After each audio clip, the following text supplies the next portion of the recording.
got my drink in my hand. All right, people. Welcome. This is Gangsta Holistic. I am your host, Jay Allen, as always. And we got another great show, a great interview for you today. We got a special guest in the building. Hey, guys. My name is Devyn. I am a coach, a healer, and a health advocate. And I'm going to tell you how I got gangster with my health. Gangster. Yeah. Okay. So, all right. Well, pleasure to have you on the show, Miss Devyn. Now, we know that you do a whole lot of, you do a plethora of things here. What you doing? My camera. Okay. Got it. All right, cool. Nah, that's all good. So we know you do a host of things. You got the CBD going. You got you got a lot of stuff going. You got some life coaching. So tell the people a little bit of first what you do and kind of like just give the introduction to yourself.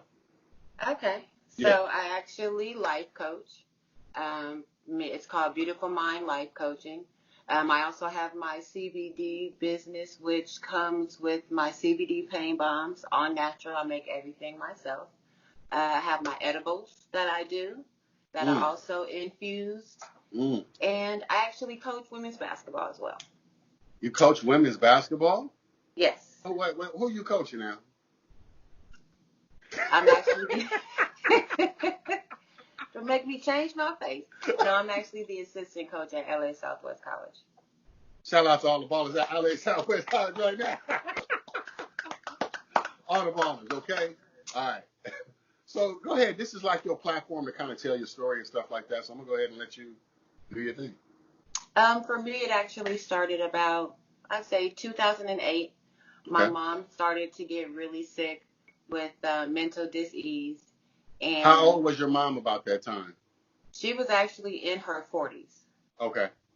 So for her, it had been like 6 months of like just traumatic events that took place. Right. And the last two things was losing my grandmother. And she was at the onset of menopause, so she was losing her sleep. So, and then just watching that, I watched my mom go through 14 days with just 8 hours of sleep. 14 days with 8 hours of sleep? Yeah. Wow. So that's not even an hour a day. I would probably say that's like, I'm trying to do the quick math, like 30-something minutes a day or something like that. If that. There were some times where she didn't sleep for like 3 days straight. Wow. Did your mother work nights? And then, too, people have to understand there's a difference between REM sleep and sleep. And although in my mind, I'm like, Mom, I just watched you take a nap, she's like, no, Devyn, I didn't get any REM sleep. Like, and you know how the body can be through lack of sleep. So imagine that of 14 days and just seeing my mom. Like a zombie. Exactly. And that's exactly how it was. So for me, after having an experience where I actually watched my mom not be in her physical shell, and that was like my realization moment of, okay, I need to educate myself more so that I can help my mom because I'm her sole caregiver. And how old were you at that point? Let's see, 2000. You trying to make me tell my age? I'm trying, give it up. Give it on up. But that was about, let's say, like 11 years ago. So 31, because I'm 42 now. Okay. So it was like... Wait a minute, hold up. Shout out to all the people born in 77. We got to get out of that. All right. If you wasn't born in 77, go do something with yourself. Anyway. No, and to watch her go through trying to get meds for her sleep as she's going through menopause and she's going through all these different meds. And, what they don't tell you is a lot of the meds that they give for sleep are antipsychotic meds. So, and on top of that, unlike a pain medicine that they say, take it and within 45 minutes to an hour, you should feel the pain subside. Right. It's not like that with a lot of the antipsychotic meds. They can take between 14 to 21 to 30 days for you to actually feel a difference. So imagine someone who hasn't slept for 14 days. 5 days as it's increasing, and then you're thinking that you're going to get a remedy, right? Because over the counter is not working. Natural, everything is an imbalance, and then you're not under the realization that there's going to be another 14 to 21 days before these meds actually kick in for you to sleep. Mm. So you're constantly going back, and they're taking her off and putting her on different meds. And with a lot of those meds, you can't do that. You have to actually titrate someone off and lower the dosage week by week. Then you can pull them away. So I watched my mom get affected by a lot of side effects. So now you have to take another med because of the side effect that the first med creates. Mm-hmm.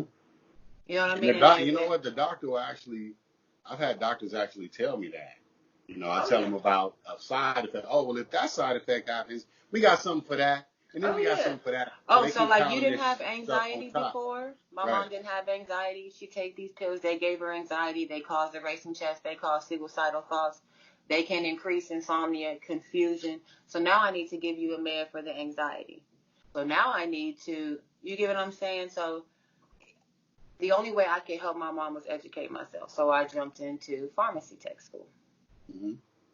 And then when I got done with that, because by this point I'm already out of undergrad. I have my BA, but, I'm taking care of my mom. So I'm like, how can I help my mom? So I jumped into the master's program because I realized that mental health and understanding that was so far more important than just the med side. Because the meds, as we all know, is just putting a Band-Aid over a gunshot wound, right? Exactly. Temporary management. Right. It's usually going to, at some point, if it's not destroying your mind more than what is already taking place, it's destroying some part of your body. Right. Mm-hmm.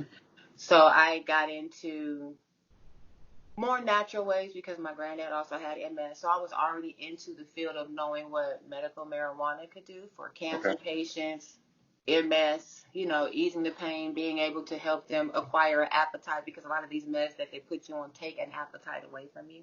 Mm. They suppress your appetite. You don't feel good because you're nauseous. You know what I'm saying? So it comes with a lot of adverse effects that make us even worse sometimes. Mm-hmm. So just getting into that in full circle, my mom was hospitalized over 50 plus times. Wow.